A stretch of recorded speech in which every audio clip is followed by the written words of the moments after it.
दोस्तों, आज हम बात कर रहे हैं महादेवी वर्मा के बारे में। महादेवी वर्मा छायावाद की एक सुप्रसिद्ध कवयित्री हैं और इन्हें छायावाद के 4 प्रमुख आधार स्तंभों में सम्मिलित किया जाता है।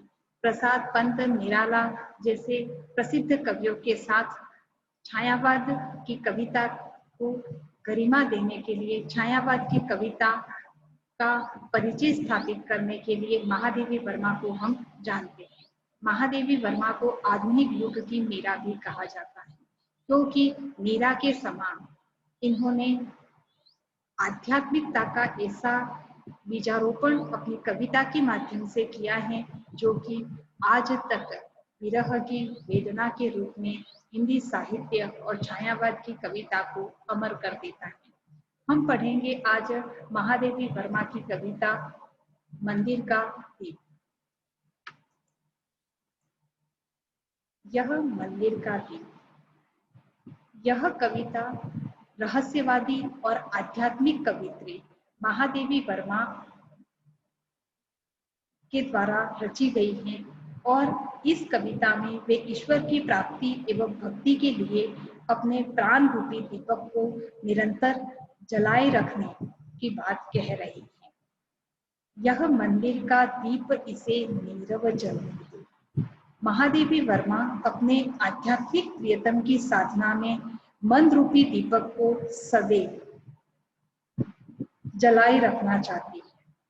महादेवी वर्मा चाहती हैं कि मन रूपी दीपक सदैव जलता रहे शांत रूप से, और इसीलिए कहती हैं कि यह मंदिर का दीप, हमारा जो मन है वह मंदिर के दीपक के समान बहुत अधिक पवित्र है।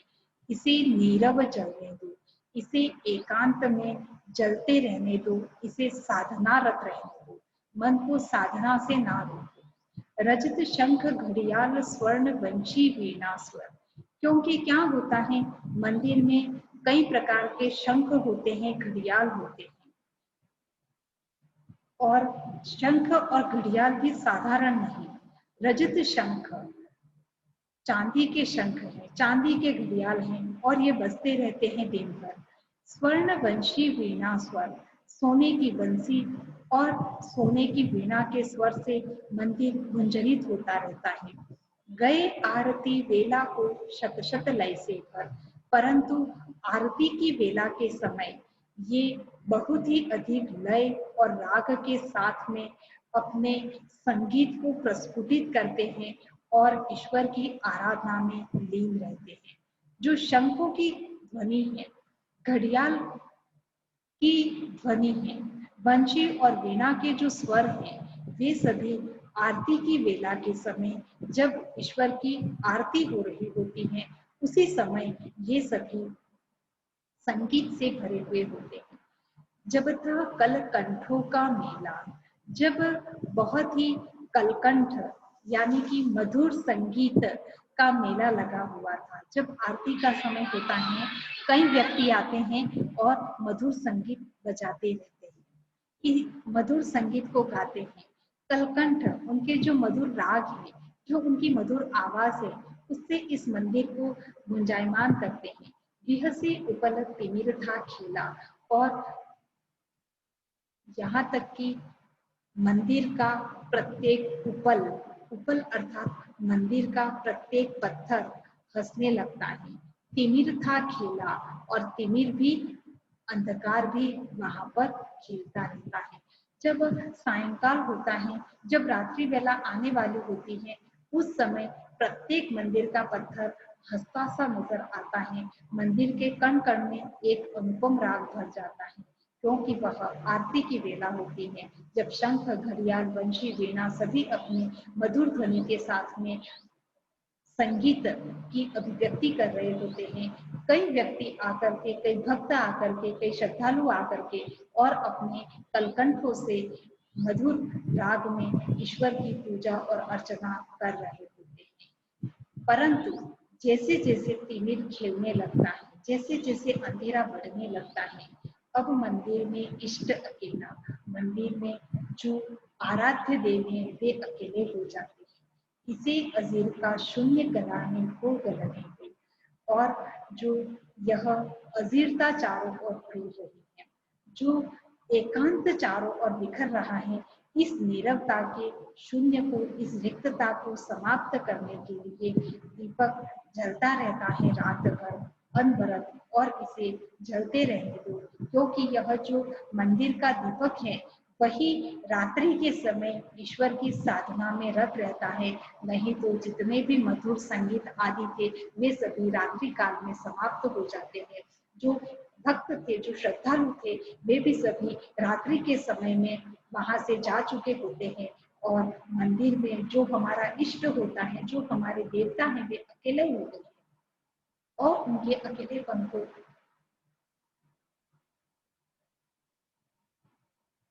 किसी के साथ की अगर आवश्यकता है तो वह साथ एक दीपक दे सकता है, क्योंकि वह रात्रि के समय भी अपने प्रकाश पुंज के साथ में वहां पर अनवरत रूप से साधनारत रहता है। चरणों से चिन्हित अलिंद की भूमि सुखली, प्रणत शिरों के अंक लिए चंदन की देहली, चरणों से चिन्हित अलिंद की भूमि सुखली। यह जो अलिंद है, यह जो बरामदा है, या फिर आंगन कह सकते हैं, कि जो मंदिर का आंगन होता है वहां की भूमि सुनहली होती है दिन भर, और कई चरणों से चिन्हित होती है। न जाने कितने भक्त, कितने श्रद्धालु मंदिर के आंगन में आते हैं और मंदिर की भूमि पर अपने पद चिन्ह छोड़ जाते हैं। प्रणत शिरों के अंक लिए चंदन की दहली, और जो मंदिर के दहलीज है, चंदन से बनी हुई दहलीज है, वहां पर कई सारे सिर प्रणाम की मुद्रा में झुके रहते हैं, और प्रणाम की मुद्रा में झुके हुए सिर चंदन की दहली का स्पर्श करते हैं दिन भर। झर सुमन बिखरे अक्षत सित, दिन भर यह होता है मंदिर में कि सुमन झड़ते रहते हैं, फूल झड़ते रहते हैं। अक्षत सित, सफेद रंग के जो चावल है, अक्षत अर्थात चावल, और सित अर्थात सफेद रंग, सफेद रंग में बहुत ही अक्षत वहां पर बिखरे रहते हैं। धूप अर्घ्य नैवेद्य अपरिमित, वहां पर कई प्रकार के धूप लगाए जाते हैं, कई प्रकार के अर्घ्य दिए जाते हैं, कई प्रकार के नैवेद्य अर्थात भोजन आदि ईश्वर को समर्पित किए जाते हैं, और इनकी कोई तुलना नहीं, कोई सीमा नहीं होती, सब कुछ अपरिमित होता है। तम में सब होंगे अंतर्हित, ये अपरिमित अवश्य है, जिनकी कोई सीमा नहीं है, ऐसे असीमित अवश्य है। लेकिन ये अक्षत, ये फूल, ये चंदन की दहलीज पर प्रणाम की मुद्रा में झुके हुए सिर, ये धरती पर बने हुए चरण चिन्ह, सभी कुछ तम में होंगे अंतर्हित, यानी कि जब अंधेरा आएगा, जैसे जैसे अंधेरा छाता जाएगा, सभी इस अंधेरे में विलीन हो जाएंगे। रात्रि के समय न सफेद चावल और अक्षत दिखेंगे, और न ही खिलते हुए सुमन हमें नजर आएंगे मंदिर में, न ही कोई व्यक्ति नजर आएगा जो कि मंदिर के आंगन में अपने पद चिन्हों की छाप छोड़ रहा है, और न ही कोई चंदन की दहलीज पर झुका हुआ सिर हमें रात्रि के समय नजर आएगा। न ही धूप होंगे, न अर्घ्य होंगे, न नैवेद्य होंगे, सबकी अर्चित कथा इसी लोक में करने दो। परंतु एकमात्र दीपक होगा जो कि उस समय भी जल रहा होगा, और इसीलिए कवित्री महादेवी वर्मा कहती हैं कि यह जो दीपक है इसको जलते रहने दो, इसको साधना करते रहने दो, क्योंकि सबकी अर्चना की कहानी, सबकी जो अर्चित कथा है, सबके मन की जो अर्चना की भावना है, जो सबके मन में पूजा और उपासना की भावना है, वह इस दीपक के लो में ही पलती रहेगी, इसी दीपक की लो में प्रतिध्वनित होती रहेगी।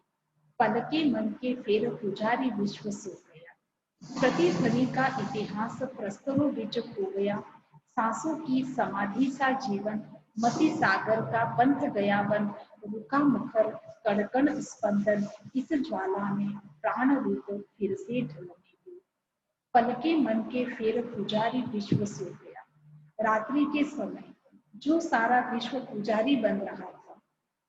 जब तक सूर्य अपनी किरणें बिखेर रहा था उस समय विश्व पुजारी बना हुआ था, लेकिन कई पलों के मनकों को फेर करके, पल रूपी समय रूपी नदियों को फेर करके जो विश्व पुजारी था वह सो जाता है रात्रि के समय।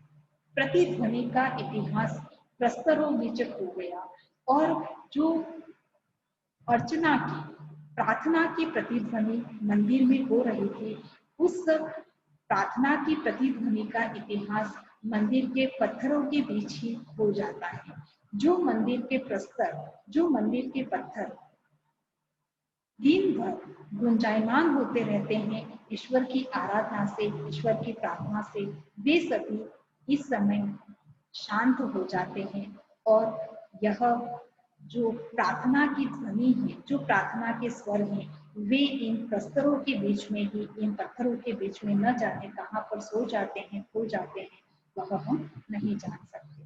सांसों की समाधि सा जीवन मसी सागर का पंथ गया है।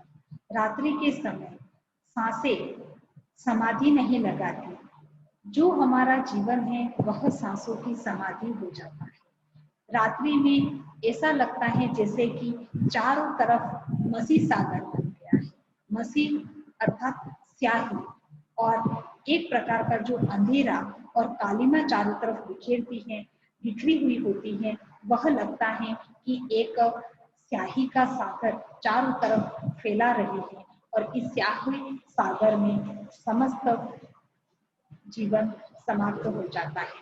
रुका मुखर कणकण स्पंदन इस ज्वाला में प्राण रूप जो रात्रि काल में बना हुआ स्पंदन है वह समाप्त हो जाता है और इस ज्वाला में प्राण से फिर व्यक्ति प्रयास करता रहता है कि यह जलता रहे। यानी कि रात्रि के समय चाहे ईश्वर की आराधना कोई अन्य नहीं कर पाए, लेकिन यह एक दीपक है, वही ईश्वर की आराधना करेगा, प्राण रूप में करेगा और इस समस्त संसार के जो मुखरित स्वर रात्रि काल में बंद हो चुके हैं, उन मुखरित स्वरों को एक बार पुनः अभिव्यक्त होने दो और दीपक के प्राण रूप में ढल जाए। झंझा है दिग्भ्रांत रात की मूर्छा गहरी, आज पुजारी बनी ज्योति का यह लघु प्रहरी। झंझा है दिग्भ्रांत, जो झंझावात है, वायु है, वह झंझावात के रूप में, तूफान के रूप में हो गई है और दिग्भ्रमित हो रही है, दिशाओं से भटक रही है। रात की मूर्छा गहरी और रात्रि के समय हम एक अनिश्चित गहरी मूर्छा में सभी खो गए हैं। पूरा संसार एक गहरी मूर्छा में, एक बेहोशी में जैसे सो रहा है। आज पुजारी बने ज्योति का यह लघु प्रहरी।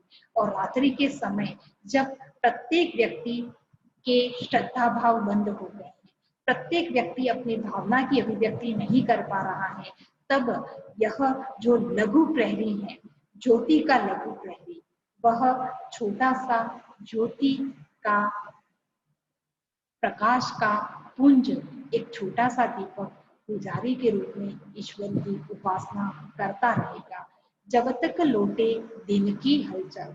जब पुनः दिन की हलचल लौटेगी तब तक यह जागेगा प्रतिपल, तब तक यह छोटा सा लघु दीपक प्रतिपल जागता रहेगा। रेखाओं में भर आभाजल, अपने जो प्रकाश की रेखाएं हैं उन प्रकाश की रेखाओं में प्रकाश रूपी जल को भरता रहेगा। जो अंधकार है उसमें अपने प्रकाश की किरणें बिखेरता रहेगा। दूत साज का, महादेवी वर्मा दीपक को संबोधित करते हैं कि यह तो साज का दीपक है। साज का दीपक साज का दूत होता है और यह संध्या की बात कहने आया है ईश्वर से, इस सारे संसार से यह संध्या की बात कहेगा और इसी प्रभाती तक जलने दो। जब तक प्रभात होता है, जब तक सवेरा होता है, सुबह होगी, तब तक इसे अनवरत रूप से जलते रहने दो। मंदिर का दीप जो कविता महादेवी वर्मा लिख रही हैं, इसलिए इन्होंने मंदिर के दीप को मन और आत्मा का प्रतीक माना है कि यह जो चाहे आरती हो रही है मंदिरों में अथवा ईश्वर के सामने प्रणय निवेदन किया जाता है, ईश्वर के सामने हम बहुत ही प्रणाम की मुद्रा में झुके रहते हैं, या फिर जो धूप दीप नैवेद्य चढ़ाए जाते हैं, जो समस्त प्रकार के ईश्वर से संबंधित बातें होती हैं, वे सभी क्या हैं कि केवल बाहरी दिखावे हैं, जो कभी ना कभी समाप्त हो जाएंगे, रुक जाएंगे और इनकी कोई स्थिति यहाँ पर नहीं रहेगी। इसलिए आवश्यक है कि हम लोग अपने मन से अनवरत रूप से साधना करते रहे ईश्वर की। और महादेवी वर्मा इसी रहस्यवाद की बात करते हुए कहती हैं कि आत्मा और परमात्मा का संबंध अटूट और अनवरत होता है, इसमें रुकावट और अवरोध नहीं होना चाहिए। और अगर मन में रुकावट और अवरोध नहीं है तो यह एक दीपक का अनवरत जलता रहना है, जैसे कि मंदिर का दीपक अनवरत चलता रहता है। धन्यवाद।